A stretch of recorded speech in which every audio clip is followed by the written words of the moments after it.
start. So open, if you are having Windows 8 and above, then you have to open Xilinx software through a virtual machine. So first of all, you have to install a Oracle virtual machine. Then you have to install a Xilinx software, and from Oracle virtual machine you have to open the Xilinx software. So in this system already Xilinx software and Oracle virtual machine is installed. So first of all I will search for the software Oracle virtual machine. So open this. If you are doing cloud computing practical, for that also you are using a virtual machine tool, same tool. In that you have to add a Xilinx software first. If you have not installed previously, this you have to do only one time, first time.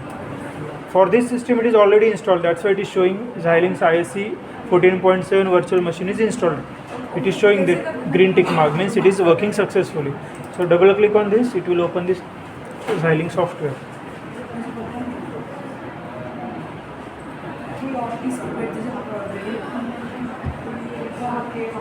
This is your default window.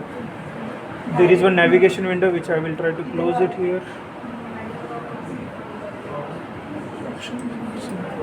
Let it be. So let's start with the steps.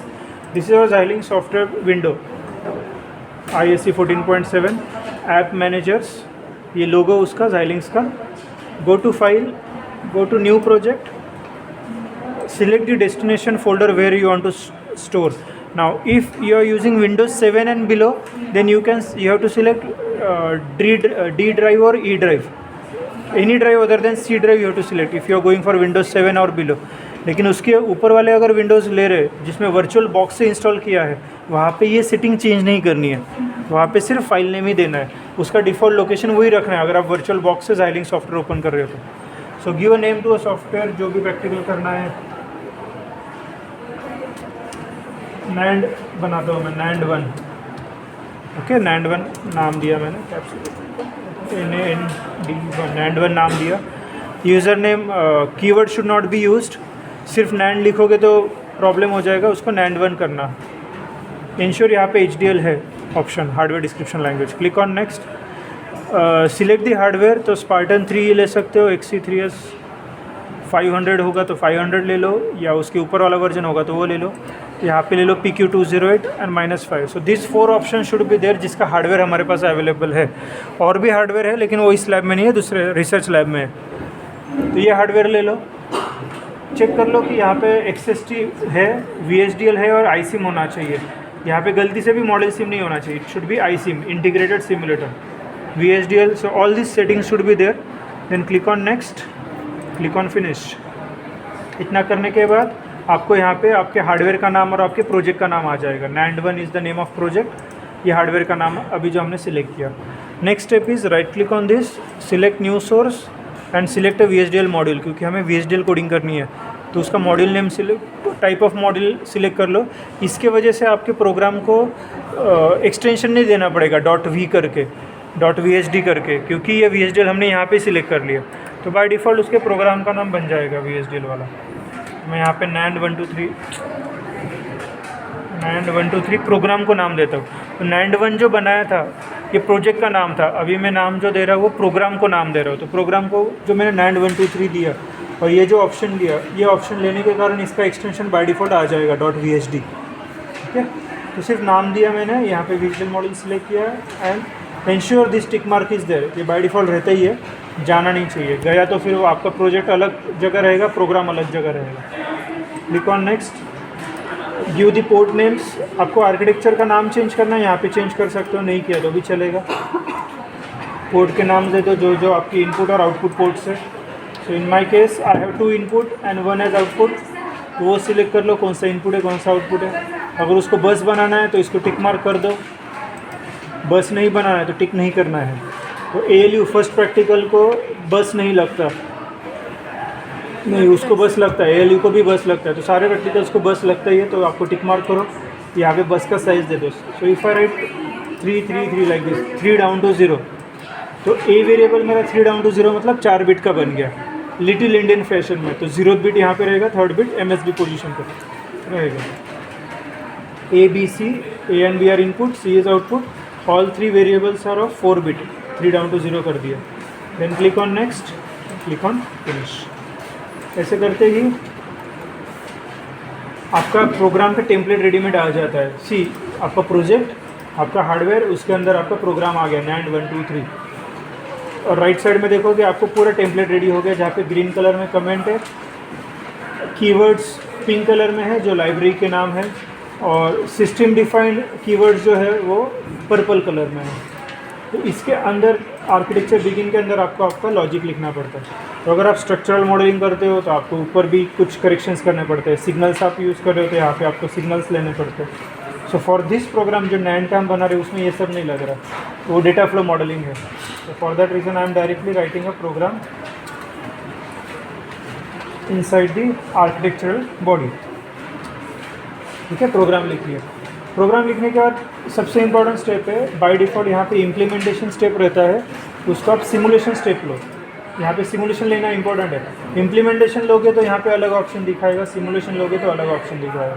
तो हमें simulation लेना है, file select करना है, plus open करके यहाँ पे देखो चेक सिंटैक्स लिखा है, iSIM सिमुलेटर। हमने iSIM लिया था स्टार्टिंग में वो, तो उसका चेक सिंटैक्स कर लो। वो बोल रहा है आपने सेव नहीं किया, क्यों? क्योंकि प्रोग्राम लिखने के बाद I was suppose to save the project. Save करके चेक सिंटैक्स करो,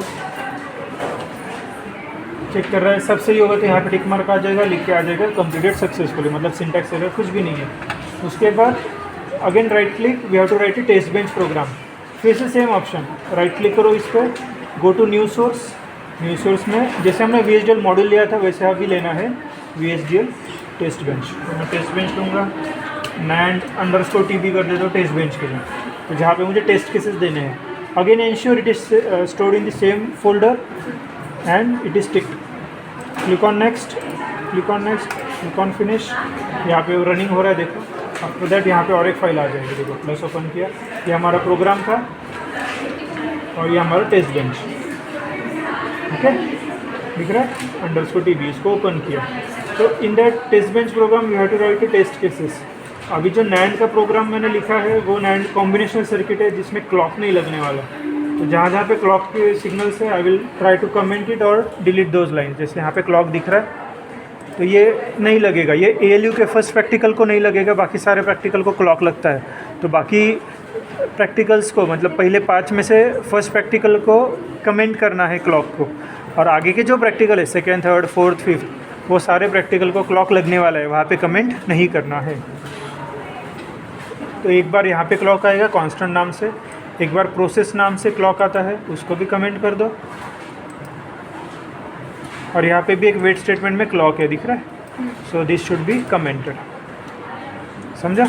इतना कमेंट ये सिर्फ फर्स्ट प्रैक्टिकल को करना है ALU के लिए, वहाँ पे क्लॉक नहीं लग रहा है। बाकी सारे प्रैक्टिकल को कमेंट करने की ज़रूरत नहीं है, वहाँ पे क्लॉक लगने वाला है। For all the practicals, whatever test cases we want to give, that should be given below, above this line, below begin statement and above this wait statement। तो जो भी मुझे conditions देने में यहाँ पे दूंगा। One more thing, if I am using single code, then I can only assign a single bit variable। लेकिन हमने बस बनाया था, ABC को बस बनाया था 4 बिट का, तो 4 बिट का मतलब 4 बिट वैल्यू एक्सेप्ट करने वाला है। तो एक से ज़्यादा बिट है, then I have to use double quotes. तो डबल कोट्स में मैं 4 बिट का वैल्यू दूंगा, A के लिए 1 दूंगा, B के लिए दूसरा। ठीक है, ऐसा दे देता हूँ। सो ये मैंने कुछ वैल्यूज़ दिए। नाउ बिंग 4 बिट इसके 4 बिट इसके, total 8 bits, 2⁸ possible combinations can happen. मतलब इतने नंबर ऑफ टेस्ट केसेस मैं बना सकता हूँ। फिलहाल मैं 3-4 बना दूँ आपको प्रूफ करने के लिए। You can give all the 2⁸ जितना होता है 256 कॉम्बिनेशंस आप बना सकते हो इतना।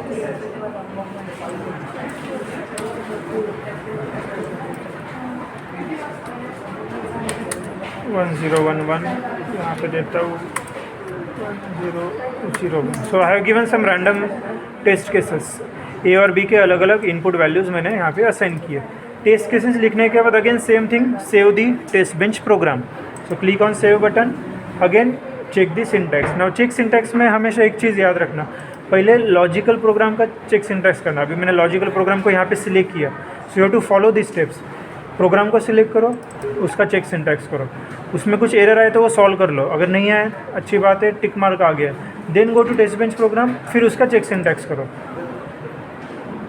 वो भी सही आ गया, मतलब दोनों प्रोग्राम सही लिखा है, सिंटैक्स एरर कुछ भी नहीं है, डायरेक्टली सिमुलेट करोगे आपको आउटपुट वेवफॉर्म आ जाएगा। अगर आपने ये सीक्वेंस नहीं लिया, आपने उल्टा पुल्टा किया, पहले इसको टेस्ट इसका चेक सिंटैक्स कर लिया, फिर इसका चेक सिंटैक्स किया, और इसको सिमुलेट करते वक्त अगर टेस्ट बेंच को सिलेक्ट नहीं किया तो आपको आउटपुट वेवफॉर्म में येलो कलर का वेवफॉर्म आ जाएगा, which is not expected. Expected is green coloured waveform. तो उसके लिए इसका चेक सिंटैक्स करो सबसे पहले, सेकेंड टेस्ट बेंच का चेक सिंटैक्स करो, और सिमुलेट, ये वाला सिमुलेशन आउटपुट विंडो जनरेट करने के लिए इंश्योर करो आपने टेस्ट बेंच को ही क्लिक करके रखा है। उसको अगर सिलेक्टेड रखा होगा तो आप इसको डबल क्लिक करके रन करो, ऑटोमेटिक आपका आउटपुट विंडो आ जाता है with a green coloured waveform with values also, but it is showing only 1 iteration. हमने 4 इटरेशन दिए थे, 4 टेस्ट केसेस दिए थे, तो चारों टेस्ट केसेस अगर दिखने, there is one option zoom to full view. So if I click on this button it will show me all the iterations. इसको आप एक्सप्लोर करके भी देख सकते हो, ये एरो को ओपन करो, आप उस बस के इंडिविजुअल बिट्स भी देख सकते हो, और उस पर क्लिक करो तो एक मार्कर आ जाता है येलो कलर, उसके रिस्पेक्टिव वैल्यूज़ वो यहाँ पे दिखाता है। तो जो भी नैंड का लॉजिक है वो नैंड का लॉजिक आपको प्रूफ करना है। जैसे 4 इटरेशन थे, एक फर्स्ट, ये सेकंड, ये थर्ड इटरेशन, फोर्थ इटरेशन यहाँ पे है, लेकिन वो लाइफ लॉन्ग है, वो एंड तक है, इसलिए उसको आगे जाके लिखा है क्योंकि वो कंटिन्यू हो रहा है लाइफ टाइम, राइट। तो ऐसे 4 इटरेशन है। So you can cross verify whether my values are correct और not. So what I will do, मैंने मार्कर रख दिया, मार्कर रखने के बाद ये वैल्यूज़ देखो, ए के वैल्यूज़ है 1111, बी के वैल्यूज़ है 0011। नैंड लॉजिक क्या बोलता है, इफ़ दोनों 1 है तो ही आउटपुट 0 आएगा। तो कौन से 2 1 है, लास्ट के 2 बिट्स दोनों जगह पे 1 है, तो देखो दोनों जगह पे 00 आ गए, दिख रहा है। Same you can see in the waveform also, 1 1 0 0। इतना दिखा दिया, आपका मैक्सिमम काम हो गया। Again you will switch back to your program window, यहाँ पे दिखेगा, देखो ये ICM टूल आउटपुट वेवफॉर्म का आ गया, ये वाला एक आ गया।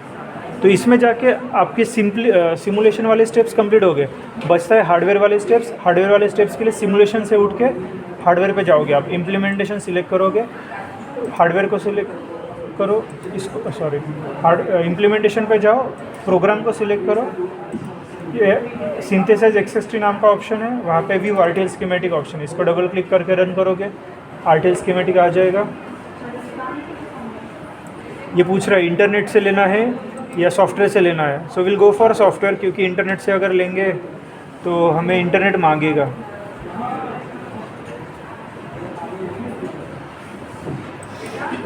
आगे डायरेक्टली, तो ये हमारा स्कीमेटिक है RTL वाला, लेकिन इसको ब्लैक बॉक्स दिख रहा है पूरा, राइट।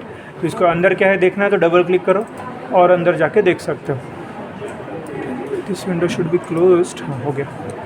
ये हमारा डायग्राम है, राइट। इसके अंदर भी क्या है देखना है तो आप डबल क्लिक करके जा सकते हो, लेकिन अगर इसका स्काई ब्लू कलर आ गया means there is no further hierarchy to go in depth, इसके अंदर और नहीं जा सकते। इसके अंदर भी डबल क्लिक किया नहीं जा सकते, स्काई ब्लू कलर आ गया। So this is the limitation of RTL schematic, जहाँ पे सिर्फ RTL रजिस्टर या ट्रांजिस्टर ही दिखा सकते, तो ट्रांजिस्टर लेवल का डायग्राम उसने दिखा दिया। RTL स्कीमेटिक जैसे देखा वैसे टेक्नोलॉजी स्कीमेटिक का भी ऑप्शन है। So again go to this, select the second option, click on this, same type का ब्लैक बॉक्स आएगा, लेकिन टेक्नोलॉजी स्कीमेटिक में बेसिक ब्लॉक्स भी आता है। सो डबल क्लिक करो इसका बेसिक ब्लॉक, अभी जूम आउट करना है, कंट्रोल बटन प्रेस करके माउस का रोटर घुमाओ, तो सिंपल नैंड गेट का इतना बड़ा उसका टेक्नोलॉजी डायग्राम बन गया, राइट।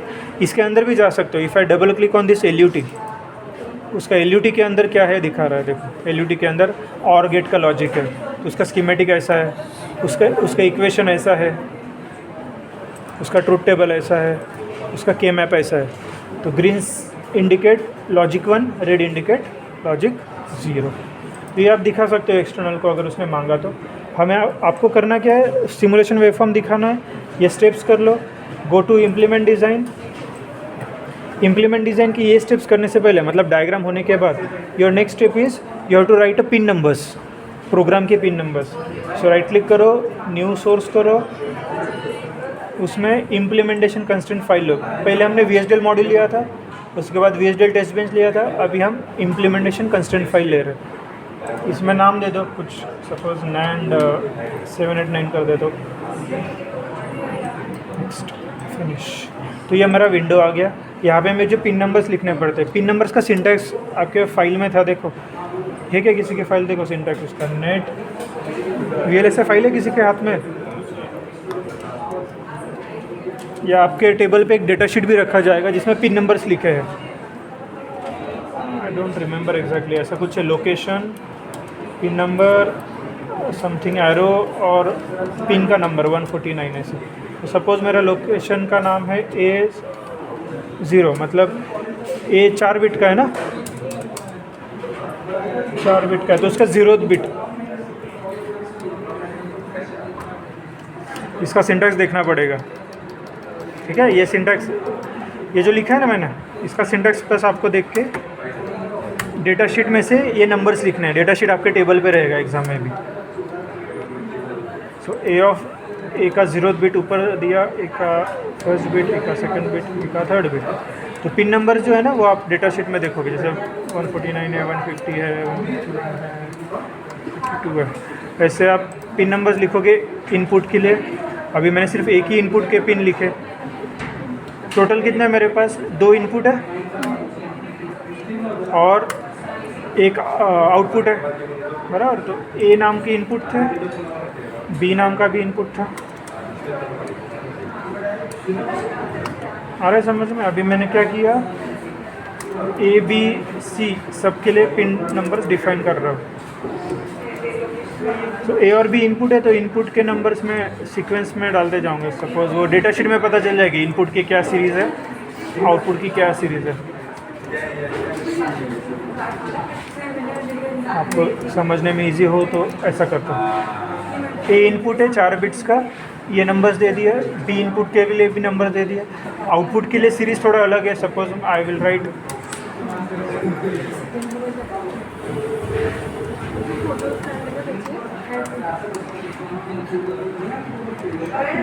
04। वैसे मैंने आउटपुट के लिए ये नंबर्स आप उस डेटा शीट में देख के लिख सकते हो। आउटपुट के लिए अलग है। आउटपुट के लिए डेटा शीट में OL लिखा है, आउटपुट LEDs। इनपुट के लिए लिखा है इनपुट LEDs, IL करके सीरीज़ है इनपुट के लिए। आउटपुट के लिए आउटपुट LEDs। ऐसे ये प्रोग्राम लिखोगे आप, इसको फिर से सेव करोगे, सिलेक्ट करके स्क्रॉल करोगे। जो हमने स्कीमेटिक देखा ना, उसके बाद हमने ये स्टेप किया था C.UCF, ये 789 फाइल बना था ना, ये उसका नाम भी आ गया। आपको एडिट करना है, फिर से आप कर्सर आपका यहाँ पे चला जाता है। So what you have to do, write this program, save this program, go to implement design और उसको रन कर दो। पूरा एक साथ रन कर दिया तो भी चलेगा, individual translate map and route individual किया तो भी चलेगा। What it is showing, it is showing error, syntax error. हाँ, ये इसमें सिंटैक्स एरर आए, समथिंग वी हैव मिस्ड। ये सिंटैक्स देखना पड़ेगा आपको बस। ये सिंटैक्स अगर सही हो गया, सिंटैक्स एरर निकल जाएगा। लाइन नंबर 1 का निकल, हाँ लाइन नंबर 1 का निकल गया, मतलब ये नहीं है। अभी सब क्लियर है। So for this I was asking for this syntax, हो जाएगा solve. There are no double quotes, only you have to write a variable name.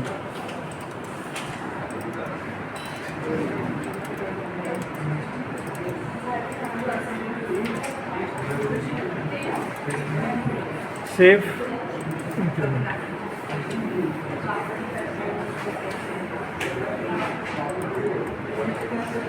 Again there is some error. We have to किसी के पास file है जिसने अभी check किया, submission किया, in that just go for the syntax। इसका syntax error आ रहा है तो ट्रांसलेट मैप रूट इन तीनों पे टिक मार्क आ जाता है।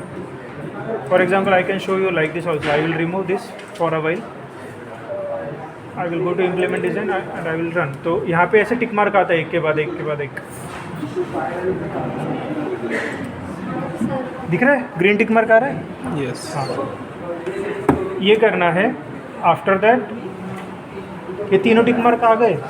देखो ट्रांसलेट क्या करता है, आपके प्रोग्राम को मशीन लेवल लैंग्वेज में कन्वर्ट करता है।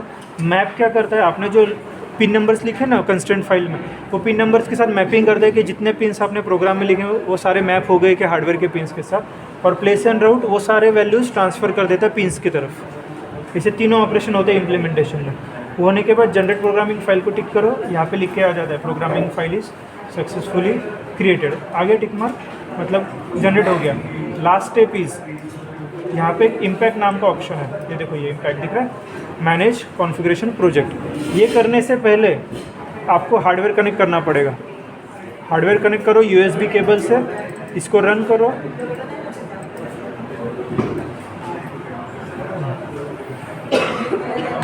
इट इज़ ओपनिंग, हाँ हो गया ओपन। हार्डवेयर कनेक्ट किया, ये विंडो आता है। उसके बाद आप बाउंड्री स्कैन पे डबल क्लिक करो, ऐसा विंडो आएगा। राइट क्लिक, देखो लिखा है right click to add the device. So right click करो, add Xilinx device, first option लो क्योंकि हमारा Xilinx का ही हार्डवेयर है। इस पर क्लिक करो, ये हमारा देखो वो प्रोग्रामिंग फाइल क्रिएट हो गई .bit नाम से, क्योंकि ये बाइनरी फाइल है, मशीन लेवल लैंग्वेज है ये। इसको क्लिक करके ओपन करो, ऑटोमेटिक हार्डवेयर का सिंबल आ जाएगा। इतना आ गया, आपका हार्डवेयर कनेक्ट है। राइट क्लिक करके प्रोग्राम बोल दो, वो ऑटोमेटिक प्रोग्राम ट्रांसफ़र करके यहाँ पे देखो कैन नॉट फाइंड केबल बोल रहा है क्योंकि हमने हार्डवेयर कनेक्ट नहीं किया। दिख रहा है? इतना करके हार्डवेयर पे प्रोग्राम ट्रांसफ़र हो जाता है। बस यहाँ पे लिख के आ जाता है प्रोग्राम सक्सीडेड ग्रीन कलर में, रेड में आता है प्रोग्राम फेल्ड अगर कुछ एरर आया तो। उतना हो गया, आपका सॉफ्टवेयर का काम खत्म हो गया, पीसी का काम खत्म हो गया। आप हार्डवेयर पे पिंस एडजस्ट करो, ए और बी के कॉम्बिनेशन दो, ऑटोमेटिकली सी के कॉम्बिनेशंस ब्लिंक होंगे। ख़त्म, इतना ही है, समझा?